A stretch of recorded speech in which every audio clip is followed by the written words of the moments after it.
name is Ellis, and I'm one of your state senators here in Cheyenne, Wyoming. I wanted to share a story with you and hopefully inspire you with a thought today. Over the last several weeks, I've had a lot of time to reflect, and as you may know, the legislature, we adjourned on Thursday, March 12th. I had no idea that I would go from being surrounded by hundreds of people and having dozens of conversations throughout the day to being more or less isolated with my family of 5 for the last several weeks. It's been quite an adjustment. But I think a lot of that difficulty is because of so much uncertainty. And as the days have rolled on, my family and I have started adjusting to a new norm. We turned our dining room table into an elementary school classroom. Instead of going to meetings, I've become familiar with things like Zoom and Google Hangouts and Teams. I've been trying to keep myself busy, getting plenty of fresh air. Our dog has never been walked more in her life. I'm sure she won't complain. And keeping myself busy has helped a lot in preventing me from worrying about a lot of things. But as I am trying to keep busy, it's because I've got a lot of heavy thoughts on my mind.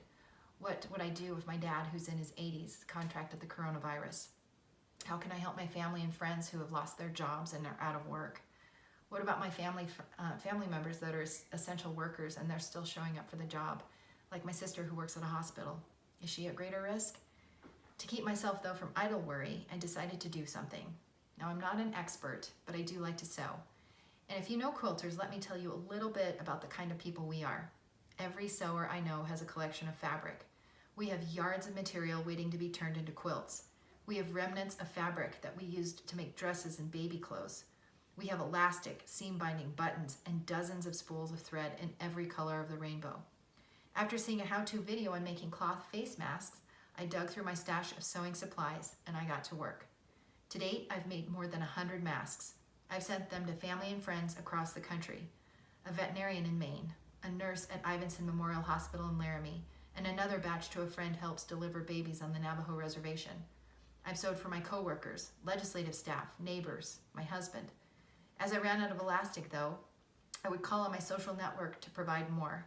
And my friends, God bless them, they dropped off Ziploc bags of what they had. But then, one day after finishing a batch of 34 masks, I ran out of elastic.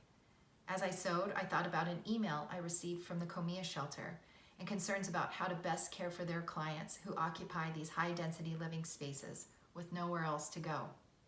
I thought about Cheyenne losing its first citizen to the COVID at our hospital, knowing that my mother-in-law was just a floor away, recovering from a foot surgery after she fell and broke her foot. I thought about a nurse, the RMC, who had emailed me a few weeks ago asking me to help secure personal protective equipment to shield healthcare workers and others from the COVID. Funding for such protective equipment, though, is one thing, but having access to supply is another. A national shortage has meant that Wyoming must compete for things like N95 respirators, surgical masks, face shields, surgical gowns, coveralls, gloves, and ventilators. Healthcare professionals are conserving these items as the best they can, but like my elastic, at some point they'll be gone. That's why I've decided to donate my legislative salary to purchase protective gear for healthcare workers and others in our community who need our help.